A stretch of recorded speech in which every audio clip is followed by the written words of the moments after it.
This is a face mask. DIY na face mask. And so far, okay naman siya. Napagamit ko din to kay Kim. Meron itong aloe vera gel, essential oils. Babad ko lang siya sa mukha ko ng mga 5 minutes. Tapos, wash. Oh my gosh, guys, I am back. Let me just do it like that. So, I just want to give you an update. I'm still not sure of my future.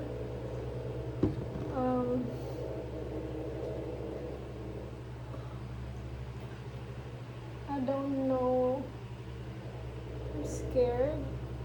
Hindi ko alam kung tama ba yung mga choices ko sa buhay ko.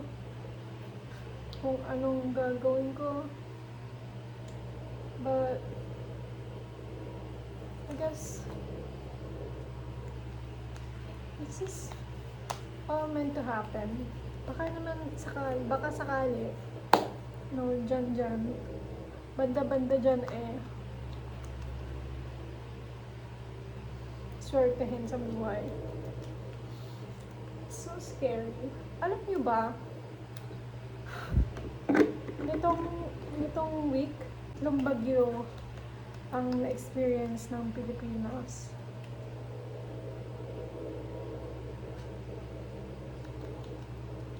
Nakakatakot, pero buti na lang hindi bumaha dito sa tapat namin.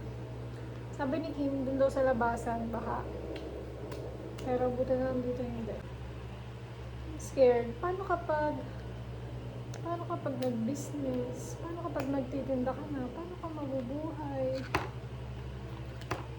I'm so scared. Di ko alam kung tama ba itong mga pinagkagagawa ko sa buhay ko.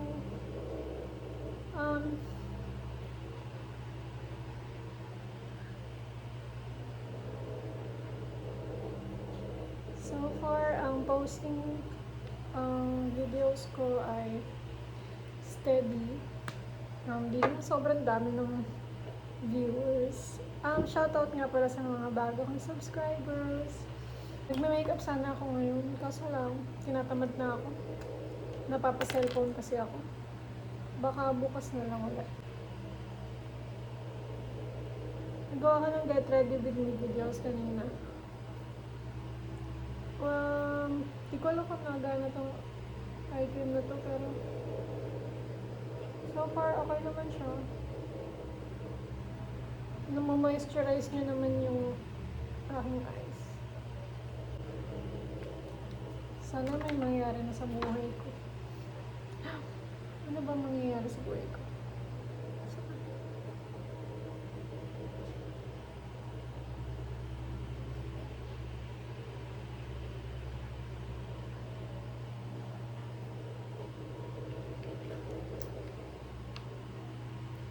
May ipis.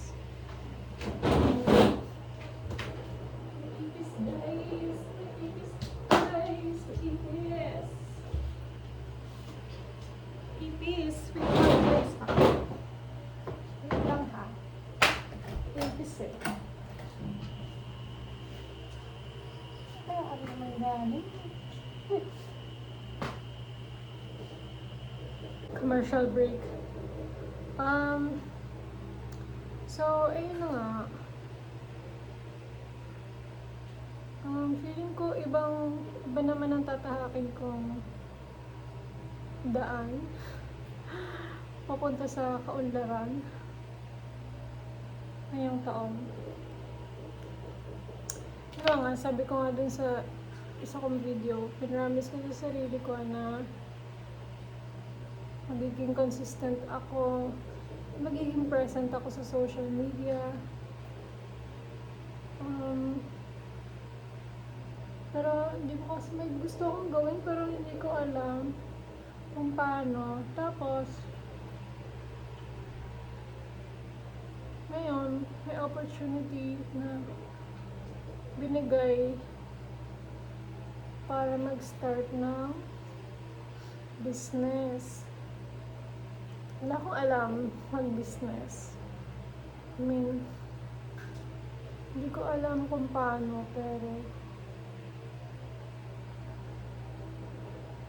parang I only have this shot para mag-try. And sana matulungan ako ni Kim mag-run ng business.